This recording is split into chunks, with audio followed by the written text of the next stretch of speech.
नमस्कार मेरे देश के युवा साथियों। प्रॉफिट एंड लॉस चैप्टर को बहुत ही बेसिक से हम लोग समझने का प्रयास करेंगे। पुलिस, रेलवे, एसएससी, आईएसपीसीएस किसी भी परीक्षा के लिए मैथमेटिक्स यदि बेसिक से पढ़ना है और कॉन्सेप्ट से पढ़ना है, एक बार में ऐसा पढ़ना है कि जीवन में आप कभी ना भूलें, तो हमारे नोट्स और वीडियो का सहारा जरूर लें। ये नोट्स मेरे पास 800 पेज का तुरंत मिल जाएगा, ठीक है ना, जिसमें अरिथमेटिक, एडवांस मैथमेटिक्स कवर किया गया है। तुरंत आपके व्हाट्सएप पे मिलेगा, ठीक है। इसकी वीडियो भी मिलेगी, ठीक है। तो यदि मैथमेटिक्स पढ़ चुके हैं तो पीडीएफ से फास्ट रिवीजन कीजिए, और मैथमेटिक्स यदि कुछ नहीं जानते हैं तो आप वीडियो पीडीएफ के साथ पूरी तरीके से पढ़िए, क्योंकि एक बार पढ़ेंगे तो जीवन भर काम आएगा। ऐसा नहीं है कि आप लोग गलत तरीके से पढ़े और परेशान रहें, कन्फ्यूज रहें, 8 साल 9 साल लगा दें, कोई फायदा नहीं है। फनी कॉन्सेप्ट क्लासेस से एक बार पढ़िए और अपना कॉन्सेप्ट को क्लियर कीजिए। शुरू के 10-12 पेज में हम बेसिक क्लियर कर देते हैं, उसके बाद टफ से टफ क्वेश्चन आप लोग खुद ही बनाना सीख जाएंगे। प्रॉफिट लॉस में शुरू के 10-12 पेज हमने दिखाया, बाकी का पेज हम नहीं दिखा सकते। आप लोग को फनी कॉन्सेप्ट क्लासेस डाउनलोड करना पड़ेगा, ठीक है। YouTube channel funny concept classes के प्लेलिस्ट में जाकर के मैथ 2050 बैच कीजिए। शुरू की 20-25 क्लास से आपको आइडिया लग जाएगी पूरे विश्व में सबसे अच्छी क्लास यहाँ की है। आइए शुरू करते हैं। इससे आसान क्वेश्चन नहीं हो सकता है, और कोई भी फॉर्मूला आपको लिखने की जरूरत नहीं है, याद करने की जरूरत नहीं है। हम क्वेश्चन में ही हम आपको फॉर्मूला वगैरह सब कुछ सिखा देंगे। घड़ी खरीद लिया आपने 3500 में, बेच दिया 4000 में। यदि मैं पूछूं कितने का प्रॉफिट हुआ, तो पूरी दुनिया बता सकती है कि 3500 में खरीद कर 4000 में बेचा गया है तो 500 रुपये का प्रॉफिट हुआ। ये जो 500 रुपये का प्रॉफिट हुआ ना, वो क्रय मूल्य के सामने क्या औकात रखता है? तो 1/7वां भाग, 1/7 × 100 करेंगे तो प्रॉफिट परसेंटेज निकल जाएगा। 100 का गुणा 1 में करेंगे, 100/7, 7 से भाग देंगे, कितनी बार में जाएगा, कितनी बार में जाएगा? रिमाइंडर 2 आ गया, 14×7 = 98, 2 रिमाइंडर आ गया बटे में 7, 14 से 2/7% प्रॉफिट परसेंटेज हो गया। अब ये क्वेश्चन ना क्लास 3 के बच्चा भी सीखेगा, 6वीं का भी, 9वीं का भी, पुलिस की तैयारी करता है, रेलवे की तैयारी करता है, तो हमारी वीडियो कोई भी हो आप लोग देख सकते हैं, ठीक है ना। कुछ भी लिखने की जरूरत नहीं है, फॉर्मूला लिखने की जरूरत नहीं है, बस क्रय मूल्य पर प्रॉफिट क्या औकात रखता है।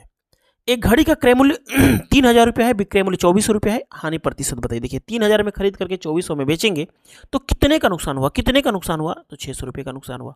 ये 600 रुपये का नुकसान क्रय मूल्य के सामने, अर्थात 3000 के सामने क्या औकात रखता है? तो 1/5, 1/5 यदि 5 से भाग देंगे तो 5 दूनी 10, 0 बन जाएगा, 20% क्या हो गया? नुकसान हो गया। ये 600 रुपया 3000 के सामने क्या औकात रखता है? 1/5, 1/5 × 100, 20% क्या हो गया? नुकसान हो गया, ठीक है ना। हाँ, ध्यान रखिएगा कि दोनों ही क्वेश्चन में सीपी नीचे था। 3000 क्या है? क्रय मूल्य है, नीचे है। यहाँ पे 3500 क्रय मूल्य है, नीचे है। लेकिन क्वेश्चन यदि धमकी देगा, देखिए किसी घड़ी को आपने खरीद लिया 3600 में, बेच दिया 4800 में, लाभ प्रतिशत बताइए। और लाभ प्रतिशत नहीं बताना है, लाभ प्रतिशत विक्रय मूल्य पर बताना है। क्वेश्चन यदि धमकी देगा कि भाई तुमको यदि मैथमेटिक्स की जानकारी है तो लाभ प्रतिशत मत बताओ, लाभ प्रतिशत विक्रय मूल्य पर बताओ। खरीद दिया आपने 3600 में, बेच दिया 4800 में, तो कितने का फायदा हुआ? कितने का फायदा हुआ? 1200 रुपये का फायदा हुआ, ठीक है। लेकिन इस बार सीपी नहीं लिखेंगे। क्वेश्चन विनम्रता के साथ पूछेगा कि लाभ प्रतिशत बताइए, तो सीपी नीचे लिख सकते हैं। लेकिन क्वेश्चन धमकी दे रहा है कि भाई तुम विक्रय मूल्य पर बताओ, तुमको समझ है या नहीं, तुमको देखना चाहता हूं। तो विक्रय मूल्य पर क्या हो जाएगा? विक्रय मूल्य नीचे आ जाएगा। 1200 रुपये का प्रॉफिट 4800 के सामने क्या औकात रखता है?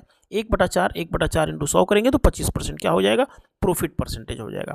यदि क्वेश्चन विनम्रता के साथ पूछता, ये विक्रय मूल्य नहीं होता, लाभ प्रतिशत पूछता, ये विक्रय नहीं होता, तो आपको यहाँ पे 3600 लिखना पड़ता, ठीक है। आइए समझते हैं चौथा क्वेश्चन। ये पेज में थोड़ा सा हैंड राइटिंग यहाँ पे गड़बड़ हो गई है, क्योंकि हमने, बाकी सारा पेज आपको अच्छा ही मिलेगा, सारा पेज आपको अच्छा ही मिलेगा, ठीक है ना। इस क्वेश्चन में हमने थोड़ा सा यहाँ पे एडिटिंग कर दिया है। एक घड़ी का क्रय मूल्य 4800 रुपया है, विक्रय मूल्य 4200 रुपया है। हानि प्रतिशत विक्रय मूल्य पर बताइए। हानि प्रतिशत विक्रय, देखिए 4800 में खरीद करके 4200 में बेचेंगे तो कितने का नुकसान हुआ? कितने का नुकसान हुआ? कितने का नुकसान हुआ? 600 का नुकसान हुआ। यदि क्वेश्चन पूछता कि हानि प्रतिशत बताइए तो 4800 नीचे लिखा जाता। लेकिन क्वेश्चन धमकी दे रहा है कि तुम बता के तो दिखा हानि प्रतिशत तुमको विक्रय मूल्य पर आता है कि नहीं। तो हानि प्रतिशत के लिए विक्रय मूल्य आपको नीचे लिखना पड़ेगा। 1/7, 1/7 14 से 2/7% बनाता है, ठीक है ना। कितनी बार में जाएगा? कितनी बार में? 14×7 = 98, 14 बार में जाएगा। 2 रिमाइंडर बटा में 100, 7 कर देंगे, आंसर आ जाएगा। कोई भी हो, क्लास 3 के बच्चे हों, 6वीं के, 9वीं के, 12वीं के, पुलिस की, रेलवे की, एसएससी की, आईएसपीसीएस की, मैथमेटिक्स का बेसिक इससे अच्छा संभव नहीं है, असंभव है। तो आप लोग फॉलो कीजिए। 15 वस्तुओं का क्रय मूल्य 18 वस्तुओं के विक्रय मूल्य के बराबर है। लाभ प्रतिशत बताइए। देखिए अब इस क्वेश्चन को देखिए, एक तरीका, दो तरीका हमने बता दिया, ठीक है। मुँह जबानी तरीका सबसे अच्छा रहता है। देखिए सबसे पहले इसको समझिए। 18 वस्तुएं खरीदा, जितने रुपए में उतना कमा लिया 15 वस्तु बेच करके। मान लीजिए कि हमने 90 में खरीदा, कोई जरूरी कि 90 भरिए, आप कुछ भी भरिए, 180 भरिए, ठीक है ना। जितने रुपए में 18 पेन खरीदा उतना कमा लिया 15 पेन बेच करके। मान लीजिए कि 90 में खरीदा, तो 90 में खरीदेंगे तो 18 5 90, 5 रुपया सीपी हो जाएगा, और 15 बेच करके 90 रुपये कमा लेंगे, तो 6 के हिसाब से बेचेंगे। 5 की वस्तु 6 में, 5 की वस्तु 6 में, 5 की वस्तु 6 में, कितने का फायदा? 1 रुपये का फायदा। किस पे? सीपी नीचे रखेंगे और 100 से गुणा करेंगे, 20% क्या हो गया? फायदा हो गया। अच्छा एक चीज़ मैं बताना चाहूँगा कि किसी भी चैप्टर को शुरू होने से पहले ट्रेनिंग होती है, ट्रेनिंग होती है, ट्रेनिंग होती है। ट्रेनिंग क्लास यूट्यूब चैनल के प्लेलिस्ट में मिल जाएगा, या funny concept classes app download करके तुरंत आप लोग ट्रेनिंग भी कर सकते हैं। 18 वस्तुओं का क्रय मूल्य, 18 वस्तुओं का क्रय मूल्य, 18 वस्तुओं का क्रय मूल्य, क्रय मूल्य की तो वैल्यू ही नहीं पता है। 18 पेन खरीदा है तो किस भाव से खरीदा है? विनम्र भाव से खरीदा है, क्रोध भाव से खरीदा है, महंगा खरीदा है, सस्ता खरीदा है, नहीं पता है। 18 वस्तुएं खरीदा है, जितना खर्चा आया उतना कमा लिया 15 वस्तुएं बेच करके, 15 वस्तुएं बेच करके। तो सीपी की जगह पे 15 आ जाएगा, एसपी की जगह पे 18 आएगा। क्यों आएगा? सीपी के बटे में जब एसपी को ले जाएंगे तो 15 के बटे में 18, 5/6 हो जाएगा, ठीक है। तो ये सब चीज़ें हम ट्रेनिंग क्लास के पहले टाइप में बता दिया हूँ कि बीच में बराबर अगर लगा रहता है तो 15 इधर आ जाएगा, 18 इधर आ जाएगा। यहाँ पे देख लीजिए, 3 रुपये का फायदा 15 पे, क्रय मूल्य नीचे रहेगा, 100 से गुणा करेंगे, 20% क्या हो जाएगा? प्रॉफिट हो जाएगा। इस क्वेश्चन को ना मुंजबानी करने का प्रयास कीजिए, क्योंकि ये सब थोड़ी ना मजा आएगा। मजा तो तब आएगा जब 18 वस्तुओं का क्रय मूल्य 15 वस्तुओं के विक्रय मूल्य के बराबर है, तो 3 का फायदा नीचे 15 दिखना चाहिए, तब दिखेगा जब खूब प्रैक्टिस करेंगे, ठीक है। आइए समझते हैं क्वेश्चन नंबर अगला। 12 वस्तुओं का क्रय मूल्य, 12 वस्तुओं का क्रय मूल्य 16 वस्तुओं के विक्रय मूल्य के बराबर है। हानि प्रतिशत बताइए। देखिए इसको समझिए सबसे पहले। इसको 12 वस्तुएं खरीदा, मान लीजिए कि 48 में खरीदा। 48 कहाँ से आया? अपने मन से 12 और 16 से कटने वाली संख्या। 48 रुपये में खरीदा 12 वस्तुएं, तो 4 रुपये के हिसाब से खरीदा। 48 रुपये कमाने के लिए ना 16 वस्तुएं बेचना पड़ा, तो आप 3 के भाव से बेचा। 4 में खरीद करके 3 में बेचेंगे तो 1 का नुकसान, नीचे क्या आ जाएगा? क्रय मूल्य, 100 से गुणा करेंगे, 25% क्या हो जाएगा? नुकसान हो जाएगा। 12 वस्तुओं का सीपी बराबर है 16 वस्तुओं के एसपी के, तो सीपी की जगह पे 16, एसपी की जगह पे 12, 4 का नुकसान 16 पे 25% नुकसान हो गया, ठीक है। ये तो आप समझते ही हैं, ठीक है ना।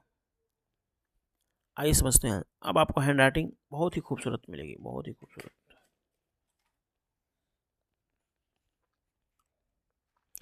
किसी वस्तु को बेचने से एक दुकानदार को क्रय मूल्य का 10% लाभ होता है।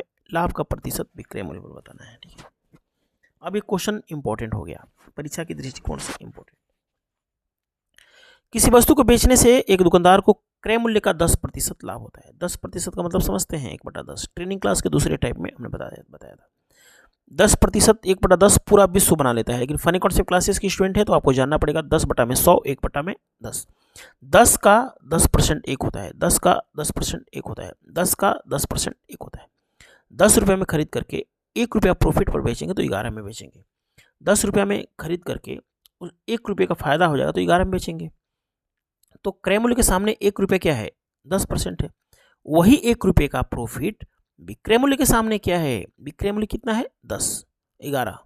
तो 1/11 इंटू 100 क्या बनाएगा? 9 से 1/11%। ये सब चीज़ें ना 9 से 1/11 कैसे आया है ये सब भी बताया जाता है, लेकिन आप लोग को प्रॉपर तरीके से शुरू से क्लास लेना पड़ेगा। किसी वस्तु को बेचने से एक दुकानदार को क्रय मूल्य का 25% हानि होती है।